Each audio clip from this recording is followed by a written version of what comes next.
everyone and welcome back to my channel. Today's video is going to be a wrap up of all the books that I have read in June. I managed to get quite a lot of reading done actually in June, which is always nice. I read 3 books and it actually would have been 4, but one of the books, which I will talk about later, was like insanely long. Like probably one of the longest books that I've read in a while, but it was a great book. But yes, I went on holiday this month. I went to Greece for, I think it was 10 days, and I had lots of beach time there, so I managed to do lots of reading. And yeah, side note, I absolutely loved Greece. I have been to Greece before when I was a lot younger, so hadn't been in a really long time, and yeah, just thought it was amazing. Like the food was incredible, the people were so friendly, gorgeous beaches. It was like insanely hot. And I think there are like quite a lot of wildfires there at the moment, so yeah, hope everyone there is doing okay. But yeah, it was the best holiday and I would highly recommend. But yeah, back to my reading roundup. So the first book that I read this month was Daisy Jones and the Six by Taylor Jenkins Reid. And Daisy Jones and the Six follows a band who are initially called Six, and then they are called Daisy Jones and the Six, and it's set in the 1970s. And they're a sort of like rock and roll, maybe like soft kind of rock group, like a mix of men and women. I can't quite remember how many of them there are on the band, maybe 7.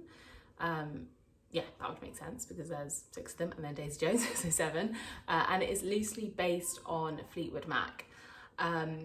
Now, I have to say from the off, I love Taylor Jenkins Reid. I discovered her like maybe a couple of years ago with The 7 Husbands of Evelyn Hugo, which is one of my favourite books.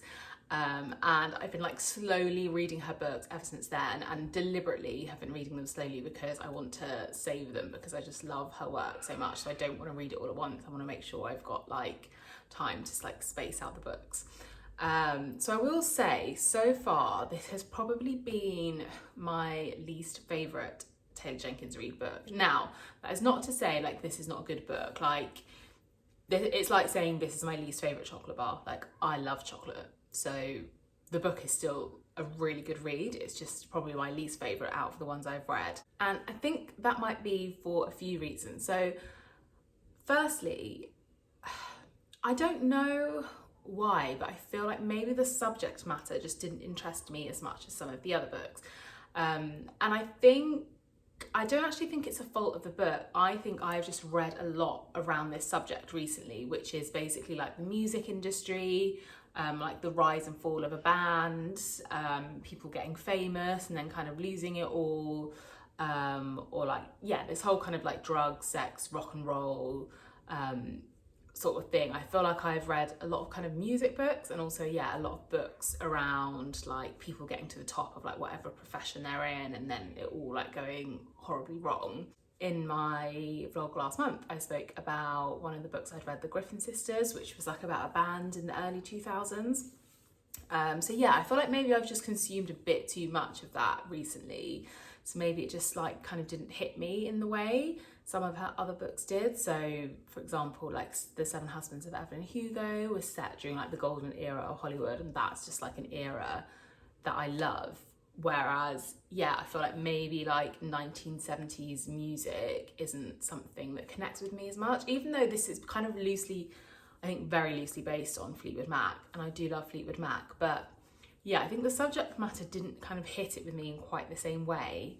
And then also the book is sort of written in like documentary style the whole way through. So yeah, you kind of get like you'll get like the name of each character and then they'll be like saying something like they're sort of delivering it to like a screen, like it's a Netflix documentary, which I have to say, the way she does that, there's a really, really cool twist at the end, which I won't give away, but I was literally like, and I had to like reread it again. So that part is really, really cool.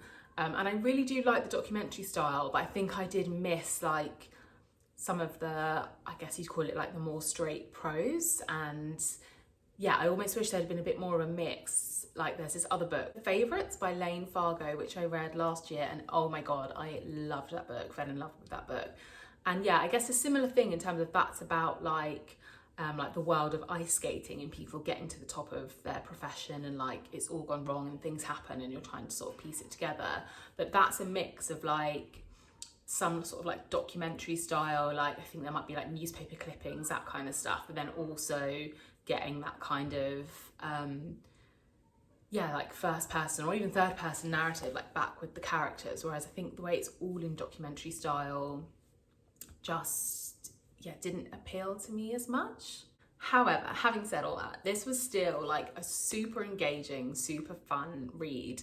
The characters, like always with Taylor Jenkins Reid, are so well drawn. Like her world building is just insane. Like I just don't know how, like the amount of research she must have to do, because like all these different worlds that she writes, from like 70s like rock and roll music scene to like 1940s Hollywood to like Malibu surfing in I think it was 80s for Malibu Rising. Like it's like you've just like stepped back in time to these worlds. Like she just gets everything, like every detail is like so perfect, so believable, so just like completely draws you in. And it's the exact same with Daisy Jones and the Six. Like I was just dying to be part of like the glamour and like the coolness of the scene. And yeah, like the scenes where they're up on stage, it felt so like visceral and real. And the song lyrics that she wrote were beautiful. Normally sometimes I can find it a little bit like exasperating when writers like write out lyrics of songs and poems and books, and I find myself like skipping over it, but these I found were like really engaging. And like right at the end, this is not a spoiler, but at the end of the book there's like she writes out all the full songs of all the songs that are mentioned throughout, which is really cool. And yeah, I just believed in the band, I believed in these people, like I wanted to be in their world, and I just loved following along with them for the whole time. So yeah, really solid, really fun, engaging read. Not my favourite Taylor Jenkins read, but would definitely recommend it. The second book that I read this month was called All the Other Mothers Hate Me by Sarah Harmon, which I have to say is an amazing title. So this book is like, I think it's described as like a domestic thriller. So it's set in London and it follows the main character of Liz, who is, I think she might be like very early 30s, maybe late 20s, but I think early 30s. And she lives in Shepherd's Bush in London, which is an area in West London. And I actually used to live not too far from there, so that was quite fun to like see somewhere where you sort of used to live on the page. Anyway, so she lives in West London, and she used to be in a band. I don't know what's happening with me and all these like music books at the moment. I seem to be reading so much of them. But anyway, this book is not really about music, but she used to be in a band like many years ago, and now she's kind of this like washed up has-been, I guess you would call, and she really wants to get her big break again and like get back on the stage performing. She has a son called, I think he's called Dylan, who goes to this like posh private school in West London, because that's where her ex and Dylan's dad wants Dylan to go. I think he used to go there. So there's this kind of like thing where the kind of title comes from, All the Other Mothers Hate Me, this sort of competitive like parenting at the school gate. All the other mothers think she's like a bit trashy. She's also like American, and she doesn't like have a proper job and doesn't dress the same way as them, and you know, doesn't have like a rich husband, and is like quite from quite a different background to the rest of the mums. So you kind of think it's going to be this like maybe like funny literary kind of satire about like competitive parenting in London. But then we find out that one of the children of one of the other mothers, a boy called Alfie, has gone missing on a school trip. And Dylan, Liz's son, starts to come forward as perhaps a potential suspect. So then Liz goes on a mission with one of the other mums to try and find out what has happened to Alfie, to clear her son's name, and then at the same time has this other strand of like trying to revive her career as like a member of a girl band. So I really like that it kind of had that mix of like this sort of thriller element, but also this really kind of like funny, like satirical element of her trying to revive her career. And yeah, I really enjoyed this book. When it first started, I have to say I didn't have the highest hopes. Like I think yeah, I don't know, I think I just felt like it was a bit like, okay, like, yeah, enjoying it, but not kind of loving it. And then the more it went on, the more kind of like endeared I got to Liz. And I thought she was just like a really fun and funny character to be with for the length of the novel. And I thought the kind of thriller element of it was done really well. Like, it was very twisty, but in a kind of subtle way. Like, it's not like an out and out thriller in that sense, but yeah, there was definitely like twists and turns. I did kind of guess at maybe like 70% of the way through who I thought the person might be who had kidnapped Alfie. But however, it was still so twisty, I was never sure. I was like, oh, is it this person or is it going to be another person? So there were quite a lot of like red herrings, and yeah, you never knew where you were. And it was really fun just kind of reading something that was like set in a modern London that I recognised. So yeah, enjoyable read. And if you're looking for like a light thriller that's like easy to get through, I would definitely recommend this one.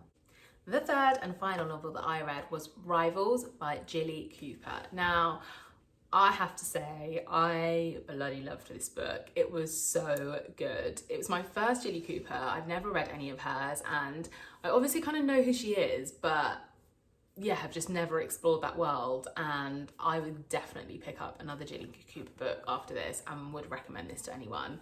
So I saw Rivals, I think it was last year when it came out on Disney Plus, and I loved it. Like, it was just so camp, so silly, just full of like glamour and like messy relationships. And yeah, would definitely also recommend the TV show.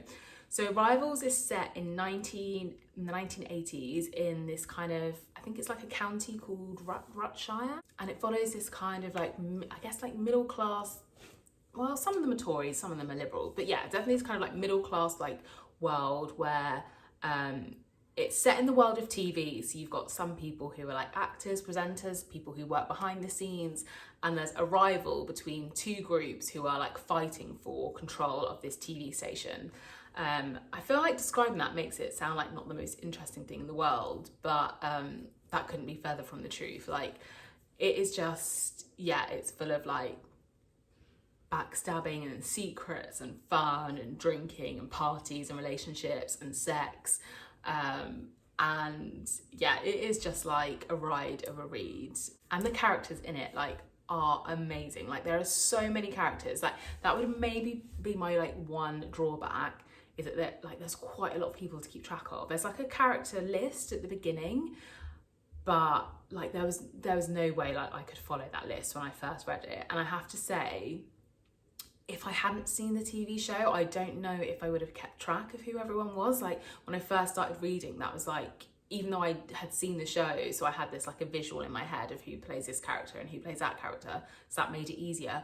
But I still kept forgetting for like maybe the first couple of 100 pages, and I had to be like, oh, who's that again? Like, how are they related to that person? How are they related to that person?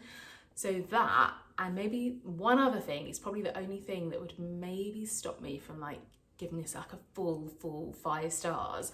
So there's like a main relationship between the hero of the book called Rupert Campbell Black and a woman in it who is like 19 and he's 38, and they definitely like address that in the book. That's kind of like the main thing of him like falling for her, but then being like, no, I can't because she's so young and she's like the daughter of one of my friends, blah blah blah. So the book's definitely not saying like, oh, this is like acceptable or whatever, but so it's definitely like kind of thornier than that and gets into it. But for me, I don't know, maybe it's just as a modern reader, I was just like, yeah, I don't know if that's doing it for me, like that big age gap. And I also, no, I did find him attractive, like Rupert Campbell Black, but yeah, so he's not like the typical like literary boyfriend that I would go for. But yeah, he is like very charming, very charismatic. So yeah, maybe those two things, like the characters, like the character confusion and the age gap, would stop me from giving it a 5-star. But this book is so much fun. It is very long. I think it was like 724 pages. It doesn't feel that long in the sense that like it never drags. Like, I was always, whenever I put it down, I read this one when I was on a holiday, I was like always wanting to go back to it, keep reading. But it is like obviously a long read. That's a lot of pages to get through. So I would just flag that at the beginning. But it is so readable, so juicy, so fun. And yeah, I would recommend. I think it's a good stepping stone for anyone trying to get into Jilly Cooper, because you can also watch the TV series maybe at the same time as well. And yeah, really good read. So that is my roundup for June. And yeah, as I say, it's been a pretty decent reading month for me. All three of them were really good books that I enjoyed, and I'm excited to see what the next month holds for reading. So yeah, thank you so much for watching this video.